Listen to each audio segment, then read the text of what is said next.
Good morning, distinguished guests, government representatives, partners, colleagues, and ladies and gentlemen. On behalf of the Coastal Zone Management Authority and Institute, I am pleased to welcome you to today's national validation session on the Belize Sustainable Ocean Plan. I would like to extend a special welcome to our distinguished guests, including Mrs. Chantal Clark-Samuels, CEO of Coastal Zone Management Authority and Institute, Miss Arlene Young, Director of Coastal Zone Management Authority and Institute. We are pleased to have you with us today. My name is Kelsey Garbutt. I am the Marine Spatial Planning, Communications and Public Relations Officer, and I'll be facilitating today's session. To formally begin, I invite our Chief Executive Officer, Mrs. Samuels, to deliver the opening remarks.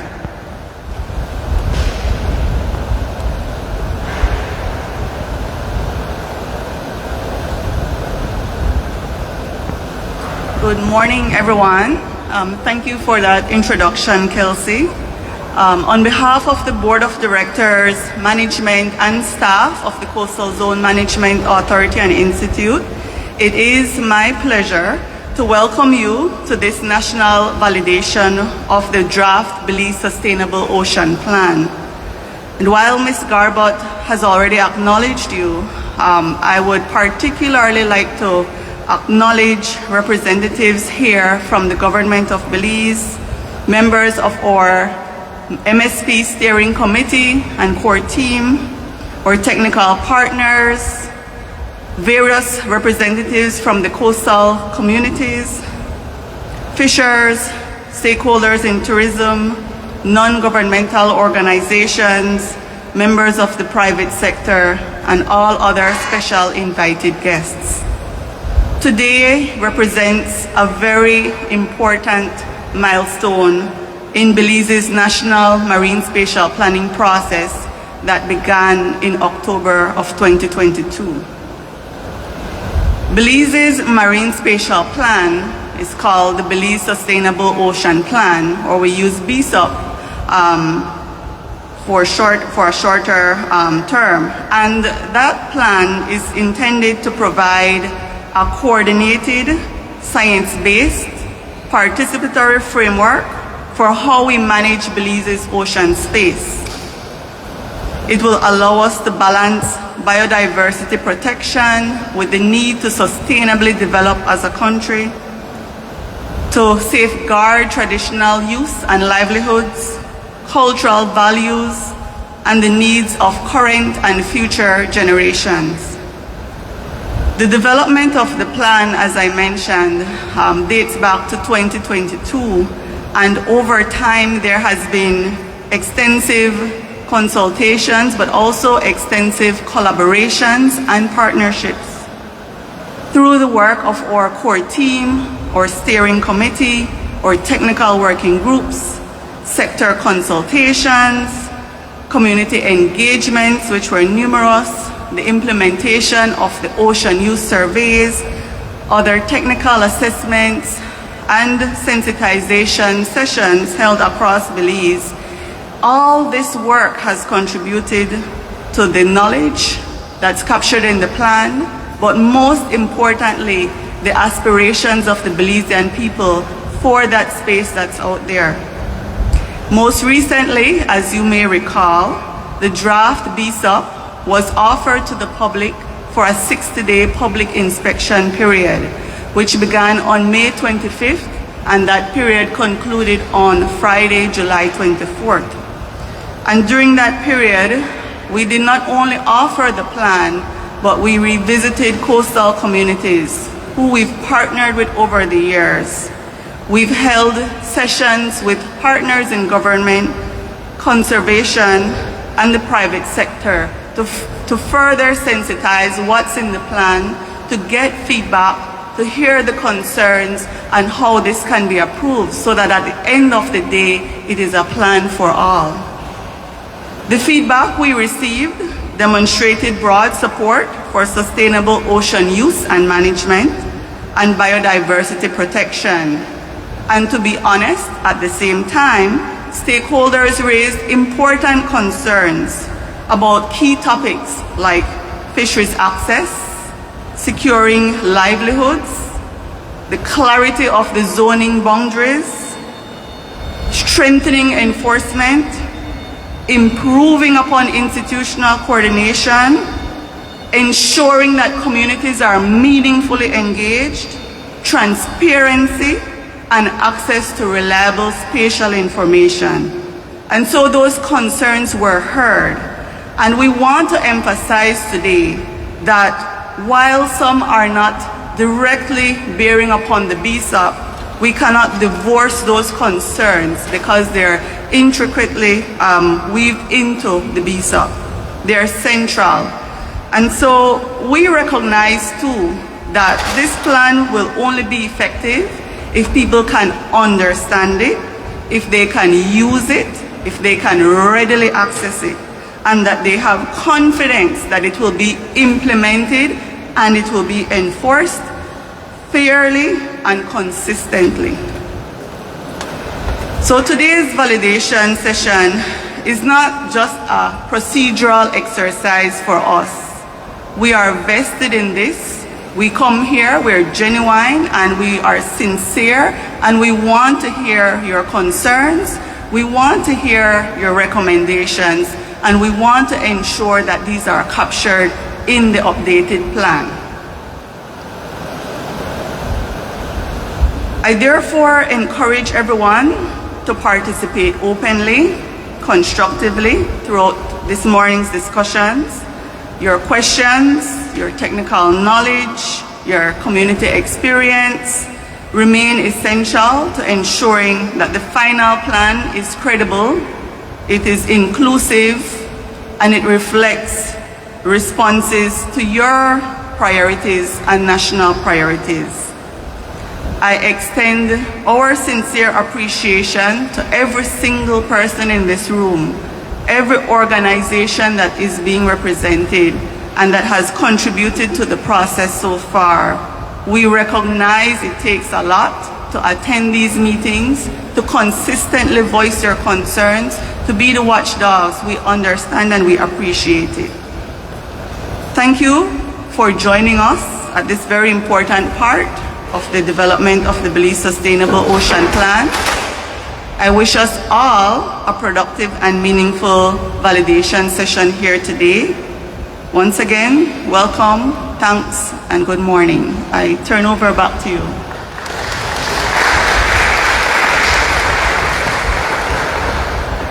Thank you again, CEO Samuels, for those welcoming remarks. And I just want to echo what she's saying about this being a session for you to really see what is in the Belize Sustainable Ocean Plan. It has been with your contribution, the amount of information and the types of information that's in there, it has been with your contribution as stakeholders. So this session is really just a report back to you to show you how you've helped to develop this plan. So I'll just go through the agenda briefly. Today we have 4 presentations. We'll first start with the outcome of the public inspection period. We'll move into the BSOP implementation plan. And then we'll talk about the results from the cumulative effect assessment survey. And then we'll go into overview of the zoning scheme. After that, we'll have a Q&A session where you can voice your concerns, any clarifications you might need, or questions that you have. And then after that, our favorite part, lunch. Okay, so I will now invite, we also have snacks in the back, breakfast. So at any time, if you'd like to go and get something, any refreshments, we have coffee, tea at the back. And I think bathrooms are to the side here. Okay, so I think that's all the housekeeping for today. I will now invite Dr. Kofi Ansong to present on the outcome of the public inspection period, and he will also be providing a short refresher on what MSP is.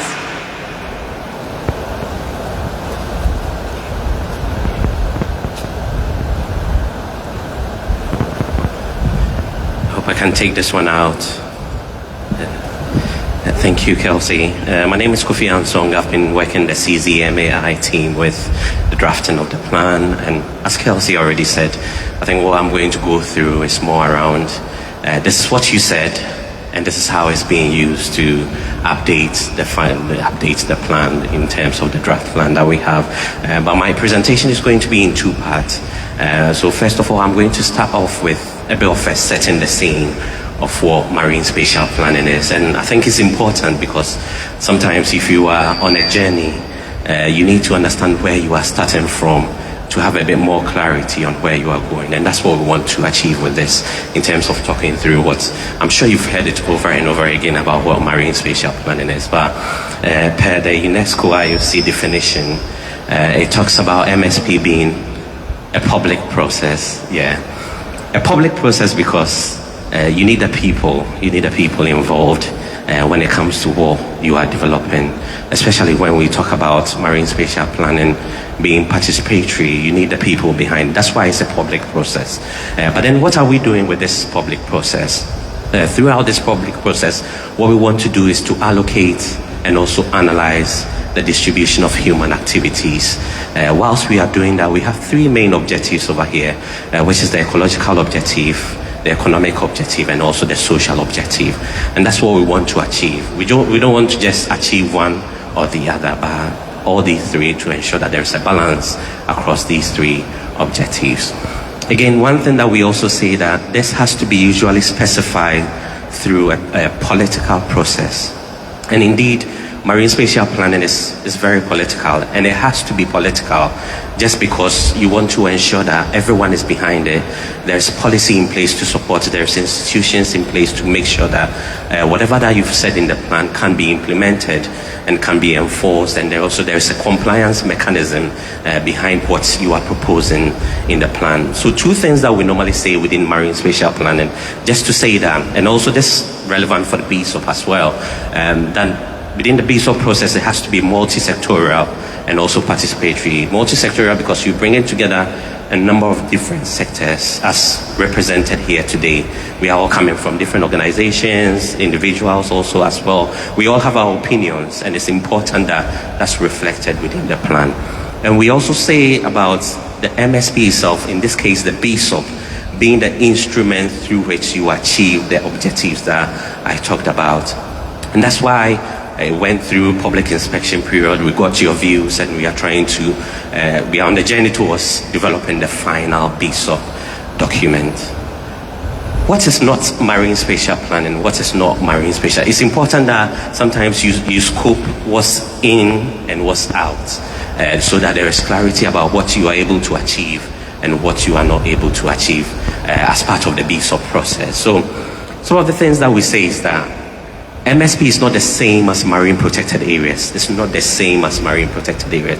There's marine protected areas, there's marine spatial planning. Although they are quite complementary, but then there's a bit of a difference between them. So within MPAs, what you normally do, marine protected areas, is you start thinking about the protection of habitat and species.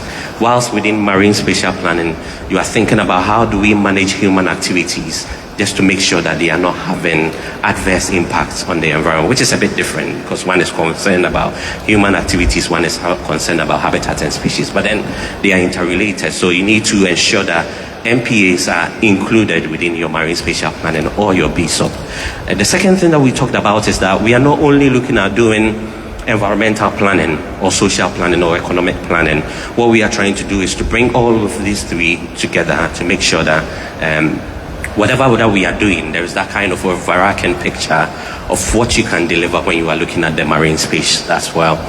We also mentioned that it's not a one-time map or boundary exercise. So what we don't want to do is to come up with a BSOP document, just a document and a map, and that's it. It stops there.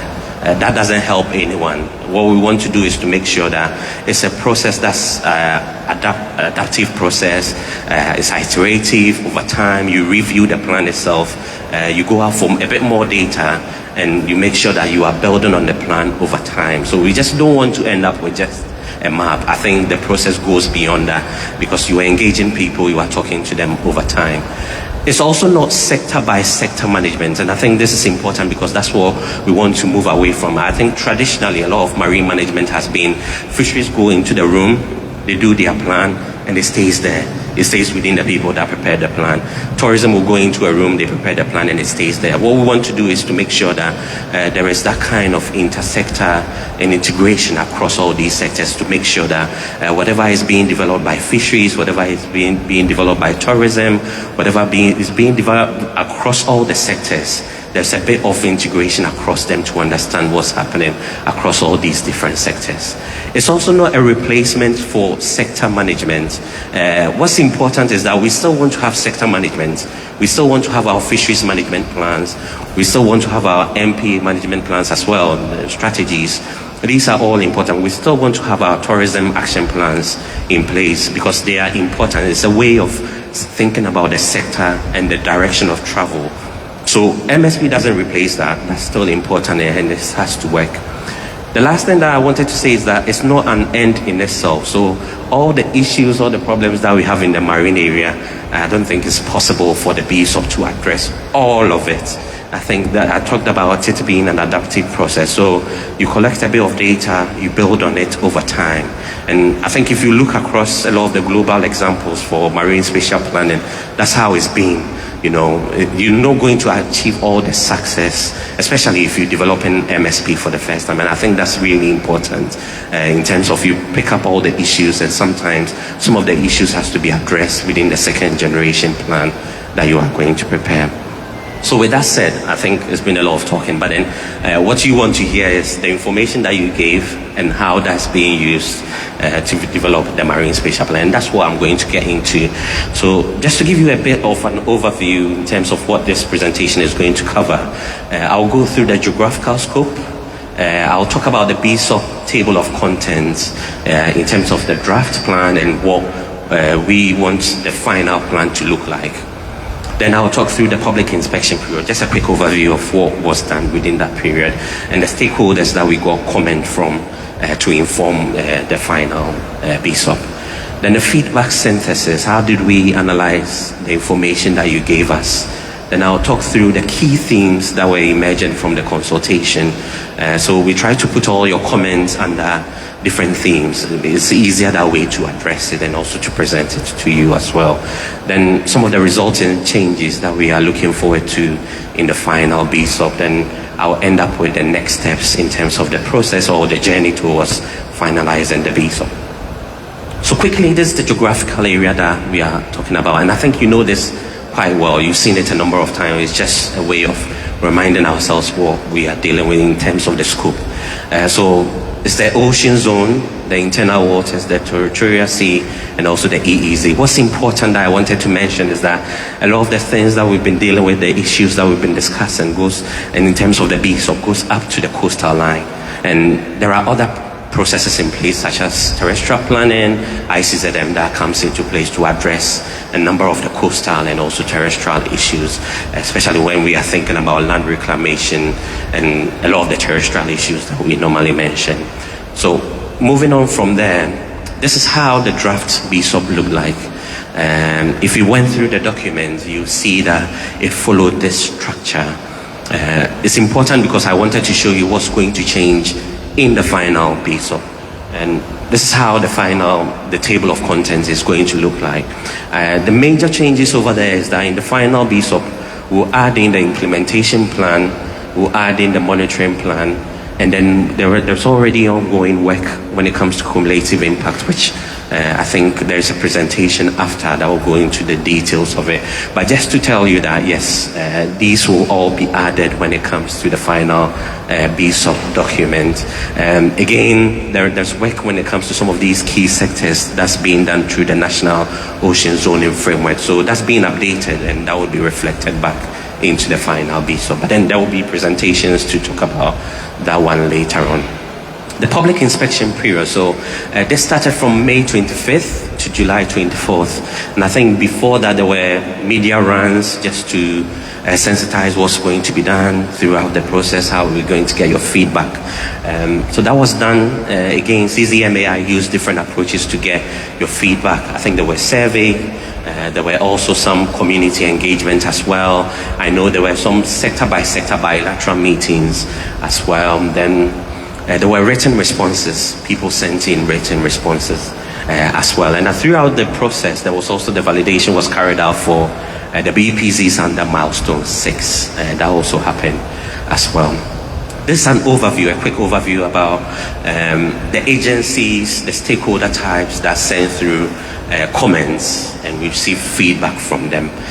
So just quick overview. I think the biggest one was the coastal communities. We got about 70 responses from them, and then the rest cast across some of them sector operational and priority zones, some of the national conservation bodies, international conservation bodies as well, government ministries, government department as well, and statutory bodies, donors. We had one from academia as well. So just to show you the spread across the different stakeholder types that we were getting information from. The figure down here shows you the number of stakeholder, the community engagements that was held. I think about 14 community engagements was held, which engaged around 85 people across all the communities that were engaged. The feedback synthesis. So how did we take your comments and make sure that we are analyzing them in a way where we're making sure that your input that you give to us is being addressed in a way that is a bit more systematic and can be tracked back in terms of this was what was said and this was how it was addressed. So we're using this spreadsheet.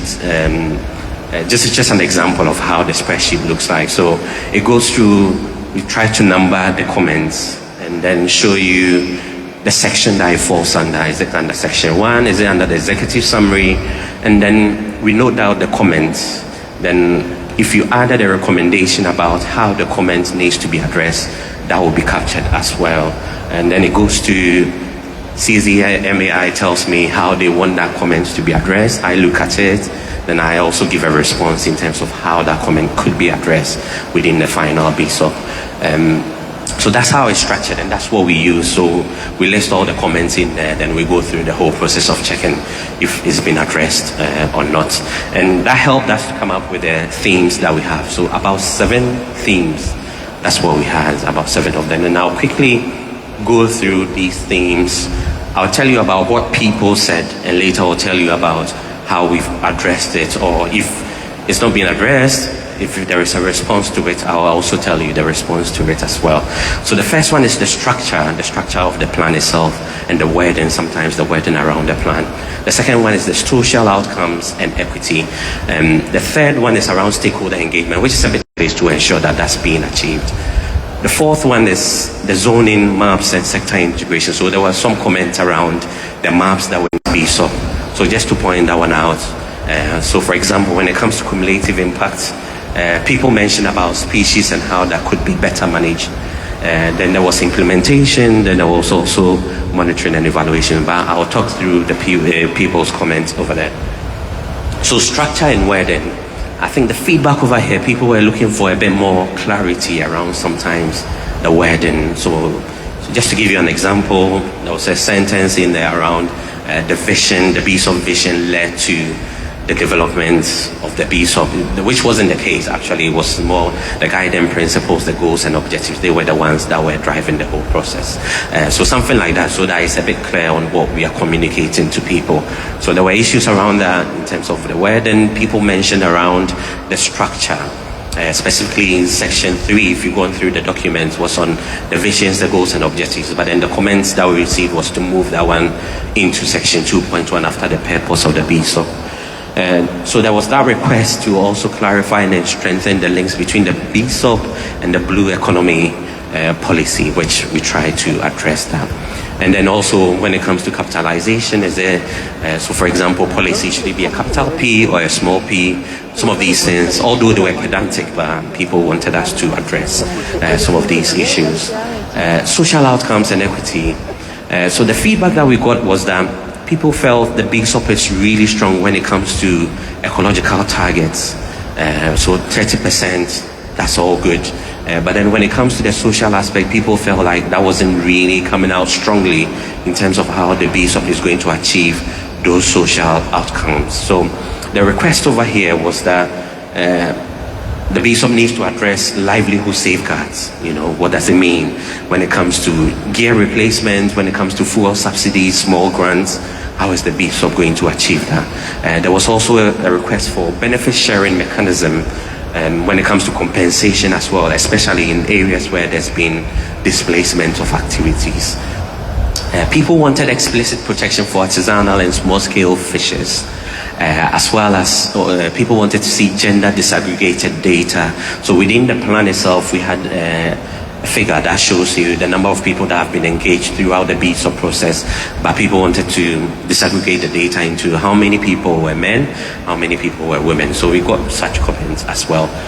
Then stakeholder engagement and transparency. Again, people wanted to see how their comments were being used to shape the final plan. So they wanted to see a matrix of their comments, and this is how, and the themes, and this is how we using it to inform the final plan. And I think this is what this presentation and these slides talks about in terms of the themes and how we are addressing it.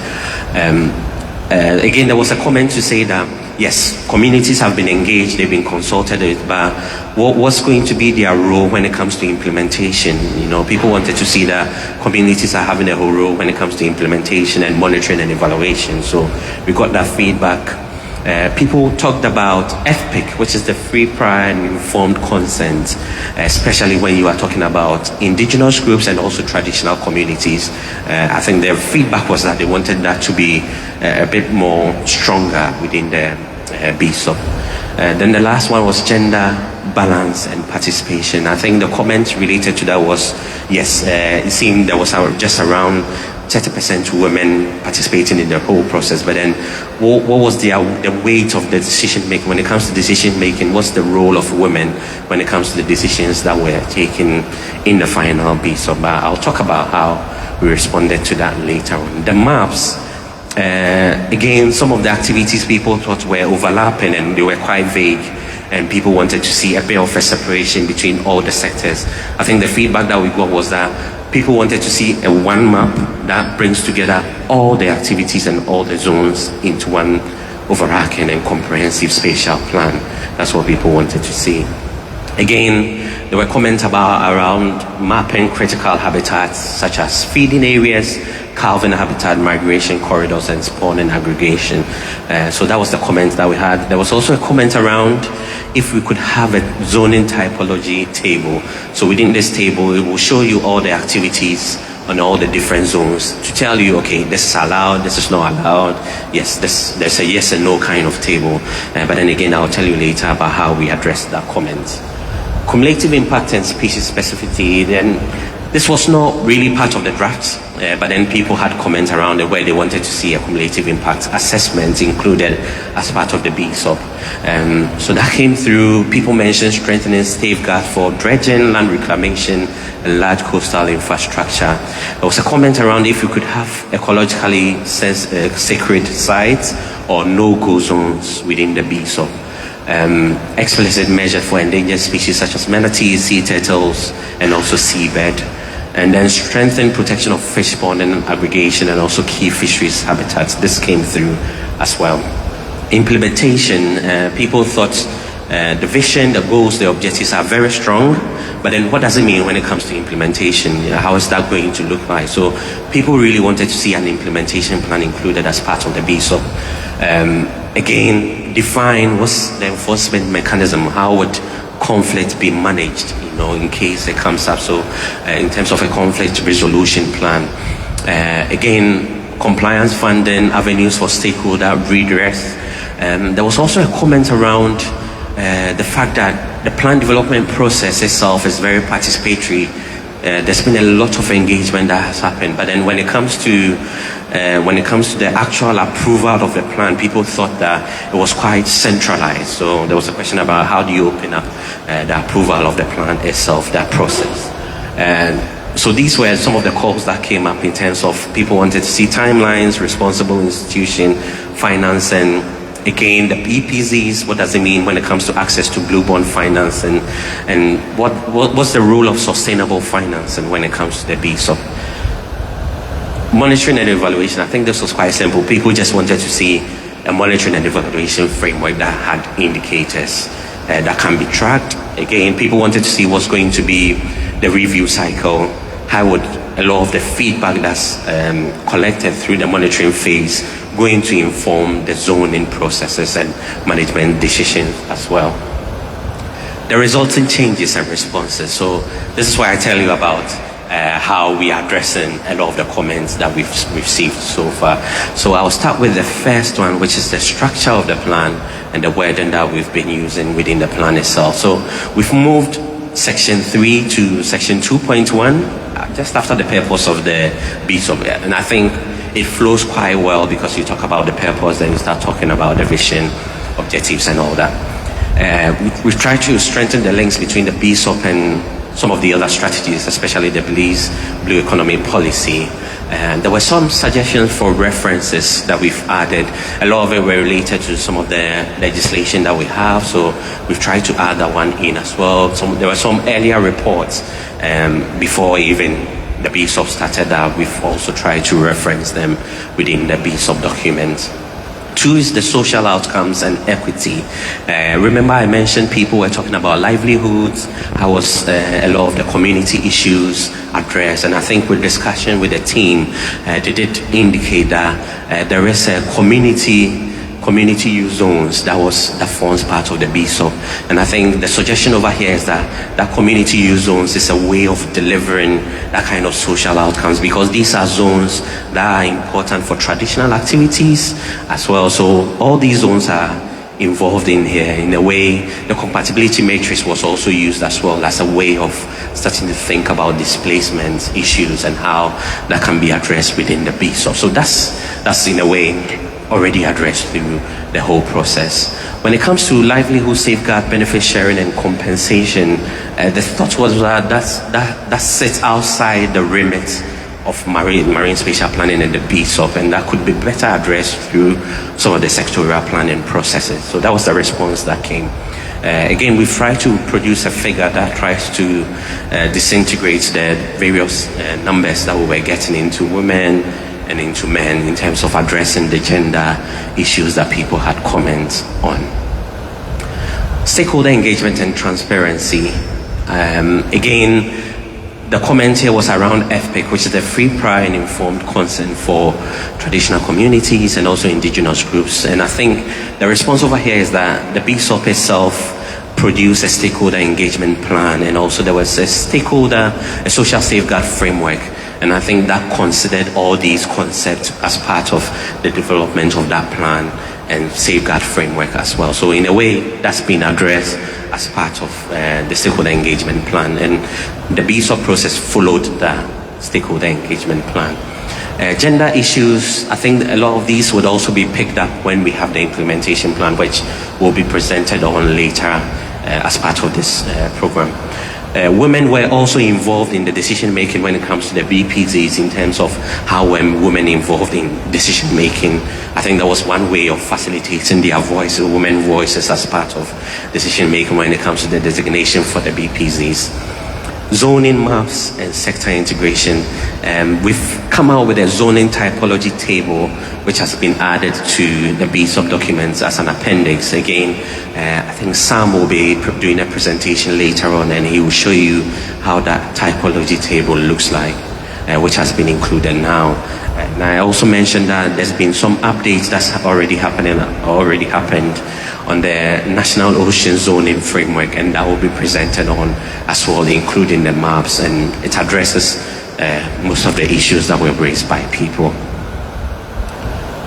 Cumulative impact, species specificity. Again, cumulative impact, that work is ongoing. It will form part of the final BSOP document. People talked about, could we have a bit more explicit measures for endangered species? So I know when it comes to endangered species, there is already work ongoing when it comes to manatees. For species such as seabird, the discussion was that kind of falls out of the scope that we're dealing with, especially if you are looking at their habitats, because it's a bit more terrestrial than when you were thinking about the marine area. So that could be better addressed through some of the terrestrial planning or coastal planning processes as well. People mentioned, could we have ecologically sacred sites or no-go zones? And again, a lot of the issues around no-go zones, ecological sacred sites, have been picked up when it comes to the high the high biodiversity protection zones. So for example, flat fishing zones prohibit any kind of dredging. So that's an example where certain activities are kind of prohibited when it comes to the use of certain zones. So in a way, that's already been delivered. People mention IUU fishing, protection of fish spawning grounds, and also some land-based activities. And I think with discussion with the team, the response was that probably that's better addressed through some of the sectorial planning processes, especially if you're thinking about fisheries. That could be when it comes to protection of these critical habitats, fisheries could address these issues. So these issues have been taken note of and will be presented to the various sectors that are responsible for it as well. Implementation, that's quite direct. That's already being worked on. There will be a presentation later on that talks through the implementation roadmap, which would be included. Monitoring and evaluation, again, we've included a high-level overview of what the M&E plan will cover as part of the updated documents that we are working on. So you'll be able to have a look at it later on. Then issues on indicators that people talked about, that will be picked up as part of that work that's ongoing when it comes to M&E. I think I'm getting towards some of the last slides that I have. Additional concerns, it's quite difficult to see, but I think people had some issues that were already being addressed through ongoing work or some of the upcoming work that people talked about. I think there were some issues around dredging, mining, coastal infrastructure. So I think there's already processes in place when it comes to environmental impact assessment. I do understand there's already a dredging policy that's also being developed as well. So there were some of these issues that are kind of being addressed through some of the ongoing work, and that's what we wanted to show with this table over here. There were also issues around enforcement, and especially when it comes to fisheries. And I do understand that there's already the National Fisheries Enforcement and also Conservation Monitoring Strategy and Action Plan that came out recently. So that addresses a lot of the issues around IUU when it comes to fisheries as well. People had comments around sargassum, mangrove, and also climate change impacts. And I do understand that there's already work ongoing that addresses a lot of the issues around mangroves. It's quite difficult to see anyway, but I know there is already some of the legislation that addresses issues on the protection of mangroves. The last one was around support for fishers. So people mentioned about fuel subsidies, mentioned about compensation and all that. And I think this here shows you some of the issues that are being addressed by the Fisheries Department. And also when it comes to fishing loans that are already in place, community grants as well, that addresses a lot of these safeguards that people mentioned about in terms of how the BSOP addresses some of these issues. Next steps. So we've come to the point where we have the drafts, we've gone through public inspection, we've got your comments, we're trying to update the BSOP towards the point or towards that journey where we have the final BSOP. So I think the next one, this was already done, the submission of the preliminary progress report on milestone 6. That was submitted about 3 days ago, sorry. So that's already submitted on the 4th, August 4th. We are having all these workshops this week where we are getting a lot of information from you on the updated BSOP that we're going to have towards the final BSOP. When it comes to the implementation plan as well, and that's some of the activities that we are running through this week. Then we get on to updating and finalization of the BSOP documents. That's something that we are hoping to be done with it by the end of August. So by the end of August, all the comments or the information that we are getting, we use it to update the final BSOP towards the finalization of the BSOP. Then the approval of the final BSOP, we're hoping that happens by early September. Then submission of the joint cabinet confidential paper to seek cabinet approval. That's expected to be happening around mid-September when that's done. Then the presentation of white paper to National Assembly of Belize, that should be by the late September. Then publication of the Gazette notice of National Assembly's approval of the final BSOP should happen by October this year. Then finally, finally, by November 4th, there should be the submission of the final milestone 6, where everything within the BSOP will be finalized, and it will be officially published. And I think that's just it. I think if you have any questions, because of time, kindly note that question down, so that when we come to the Q&A session, I'll be able to respond to it. And the team is also around. They'll be able to respond to some of the questions that you have there. But thank you so much for your time and for listening to me.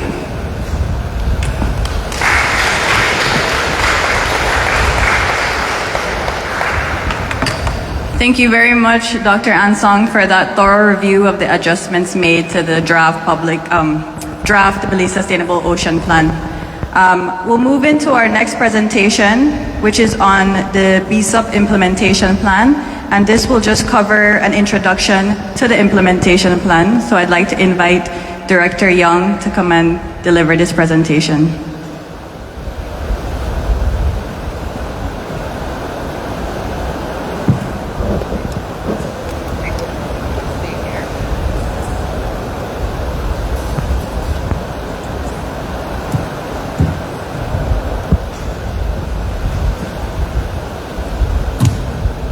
Hi, good morning, everyone. It's sharp, so use holding. That's great.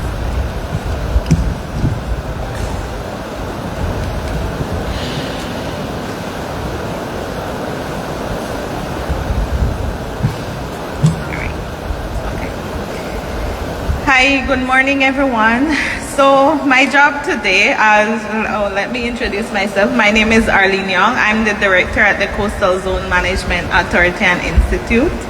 And so Dr. Ansong walked us through briefly about some of the questions, comments, feedback we received during the public inspection period. And it was presented that, people were asking, we're kind of over the plan itself, the development. Now, what's the next step? How are we going to implement this plan and translate it into action on the ground?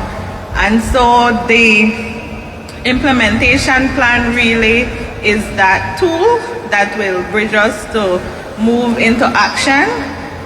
The objective really is to transition. As we know, the objective of the Belize Sustainable Ocean Plan is to improve ocean management and governance in a more coordinated fashion, and to ensure that we're achieving our blue economic goals. So we have identified that they are working along with a consulting firm to develop at first an implementation roadmap. Through the years and more recently, we've identified some critical next steps that we need to action and implement in order to be able to fully achieve the results of the Belize Sustainable Ocean Plan. And so the roadmap really is to identify those low-hanging fruits, not only in terms of what additional activities that we may not be able to include in the plan, but also what is needed in terms of capacity, training not only within CZMEI but with other agencies that is expected to implement and use the plan and the zoning scheme. So the roadmap really is to identify those key actions in the short term, up to 2 years, that we need really to have a successful plan in the early stage, early on after it's approved and finalized in November. We also know that since it's a 10-year plan, we need to think beyond 2 years. We need to ensure that we have a comprehensive medium to long-term plan, which will be beyond the 2-year time frame and up to 10 years. So this will include a range of actions with the accompanying resource needs identified. We know that through this process, we started the baseline for the zoning scheme. There will be the need to update and prepare additional zones through a similar process that was used, for example, for specific sectors as new data emerge. So the implementation plan will cover a range of topics, and we want to stress that it's not only a plan for CZMEI, it's a plan for all government, non-government agencies, partners, anyone wishing to use or develop within the coastal and marine, within the marine environment. In addition to the implementation plan, we also need to report, we need to monitor. As we're implementing, we need to ensure that we are achieving our targets. There is work ongoing to identify blue economy indicators to ensure that we're contributing to livelihoods, that the sectors are benefiting, that the ecosystems' health are being maintained or improved. So these types of indicators will be identified and linked to the BSOP to say how, when we're reporting, we are required to report on the progress of the BSOP to say that we are meeting these targets and these indicators. This is how the BSOP is contributing to blue economic development. So all that is underway. Within the next couple months, within the final BSOP, we will have that early intervention in terms of the roadmap. We are currently in the second phase of collecting all this information, all this feedback on questions that regarding implementation, identifying lead agencies who will be leading certain aspects, and as I said, our role is compliance monitoring. What will that look like? What form of agreements will be needed to ensure that we're able to accurately report to not only within for reporting purpose, but be accountable to the public on how the BSOP is progressing and how it's being used. So we're in the process of working along with the consultants to do that rapid assessment, where we are, what are the key low-hanging fruits for the implementation roadmap, which is the third phase that we are embarking on now. We have identified an outline for the broader medium to long-term implementation plan, what all it should include, and that will be the final output that we will ultimately have a final implementation and monitoring plan for the Belize Sustainable Ocean Plan. And that's my short presentation for today. Thanks.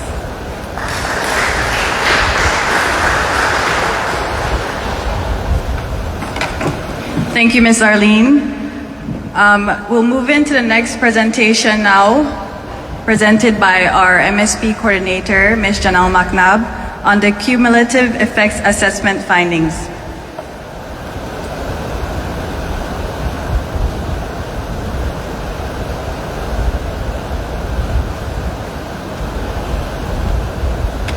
Hi, good morning.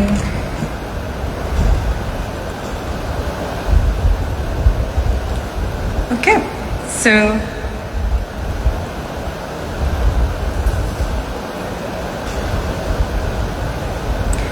So hi, I'm Janelle McNabb, the MSP coordinator. I know most of you know me, and it's a pleasure seeing you all here today. So thank you for taking the time to be here with us. So the cumulative effects assessment is a consultative that's being done by Coastal Dynamics, and I'm just presenting what they have been working on so far. So what is this cumulative effects assessment, you might ask? So it's a study that examines to show how social and economic activities, when combined, how they affect Belize's coastal communities and environment. So it will identify current and future risks for vulnerable areas and opportunities. So the findings will help us to guide the BSOP that we're working on, including decision about the biodiversity protection areas that we've been looking at, other future human activities and actions that reduce risk and help communities that are vulnerable for adaptation. So what is this actually meaning? So this means that this consultancy looks at how different activities like fisheries, tourism, coastal development, shipping, and climate can work together and how they affect communities and the marine environment on a whole. This study helps us to identify what activities create pressure, what opportunities may be beneficial for communities, what marine protection may be needed in certain areas, what human activities can be done safely and taking place, and what actions we really do need to help reduce the different risks and harm to the community. So simply, this study helps us to make Belize have better decision making about how to use and protect our coastal environment and areas throughout the BSOP process.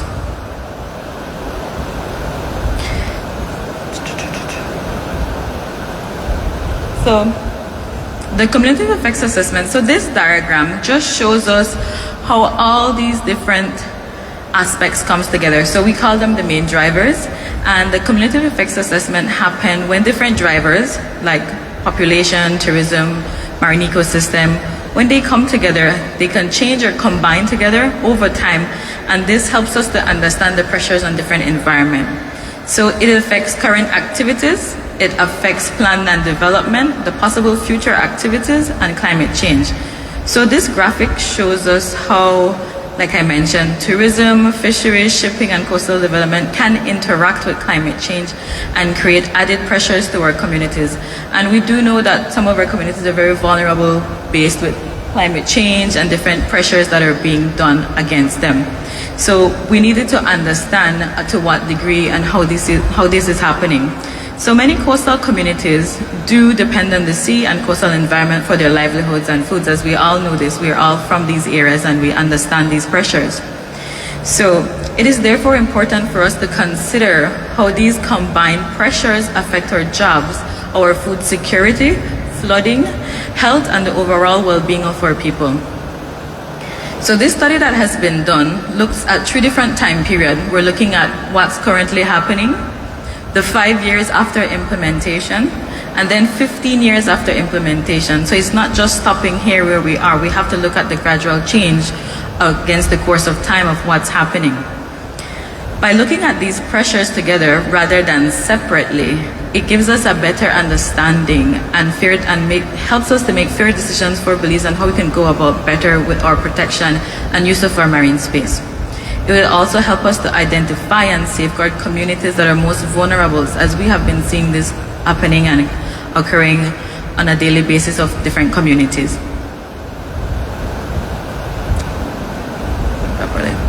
So how did we go about doing this cumulative effects assessment? Apart from having a desk-based review, looking at legislation, looking at policies that are already there, we had to be on the ground.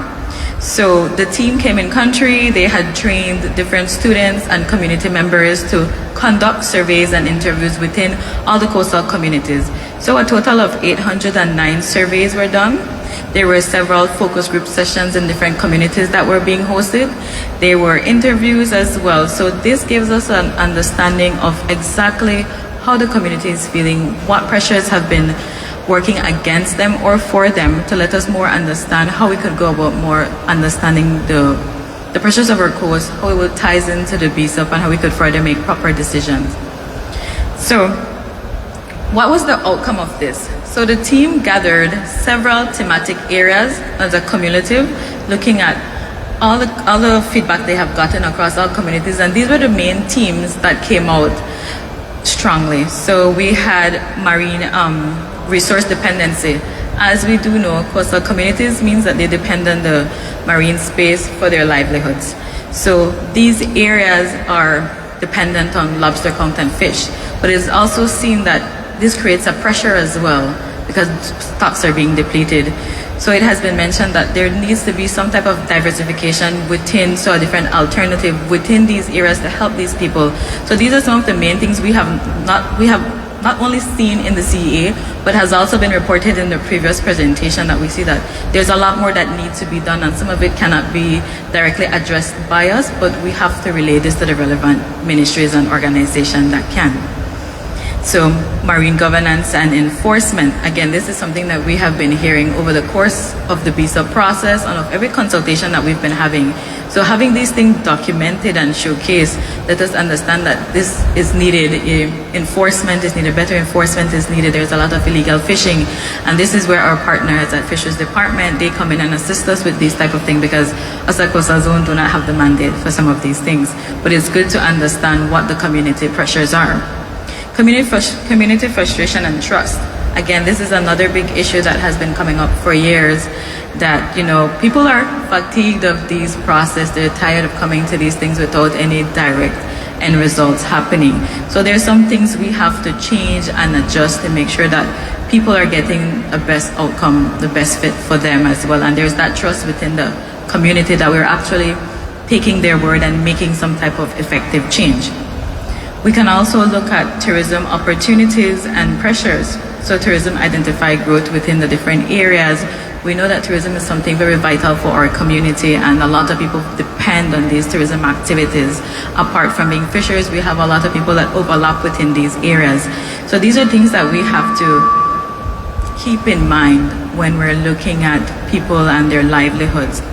We have climate and coastal erosion, and this is a very, very touchy and it's a very specific topic to a lot of people, because it hits really close to home in different communities. Coastal erosion has been affecting people for years now, and it's something that needs to be done yesterday. So it's something we're continue working on with different departments, and we appreciate that these things keep coming up so that we could drive and show the necessity of them, the importance of them, and how much people do need these things to be addressed. One of the last thematic areas that came out of this consultancy was looking at culture, preservation, and equity. We want to make sure that whatever area is there, whatever cultural affiliation and you're tied to that marine space, you're able to keep that identity that you have. We know in different coastal communities, they use the marine space differently. Maybe people just go for a beach walk, there's ceremonial activities that are happening, and we want to make sure that we keep these things and keep these type of grassroots organizations within the process, continue getting their feedback and having them at the decision-making table, having them a part of this process. So this just gives us an overview of what the feedback was from these surveys that were conducted in May, and how we will move forward now, looking at them and putting them into the BSOP process as we continue. So that was a quick overview of that CEA consultancy, and I do thank you for your time.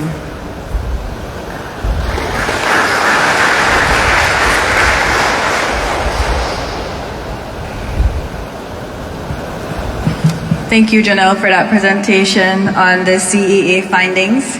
We are very ahead of schedule, so we'll take this opportunity now to take a short break, a 10-minute break.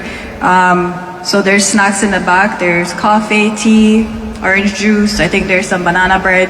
So feel free to go take some snacks, stretch your legs. The bathrooms are on your left.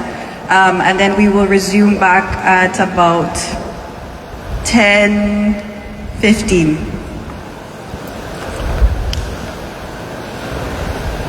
All right, so at this time, we'll be taking a short break, and stay alert for the notification when we will be going live once again on the BSOP Facebook page, and of course on Hamilton Livestream Service Facebook page.